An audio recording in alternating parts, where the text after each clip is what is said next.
యాదాద్రి భువనగిరి జిల్లా చౌటుప్పల్ మండలం రెడ్డిబావి స్టేజ్ వద్ద తెల్లవారుజామున రాజధాని బస్సు బీభత్సం సృష్టించింది.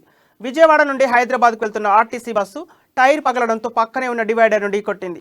ప్రమాదం జరిగినప్పుడు బస్సులో 15 మందికి ప్రయాణికులు ఉన్నట్టు తెలుస్తోంది. ఈ ఘటనలో ఇద్దరికి తీవ్ర గాయాలయ్యాయి. క్షతగాత్రులను స్థానిక ప్రభుత్వ ఆసుపత్రికి తరలించి చికిత్స అందిస్తారు.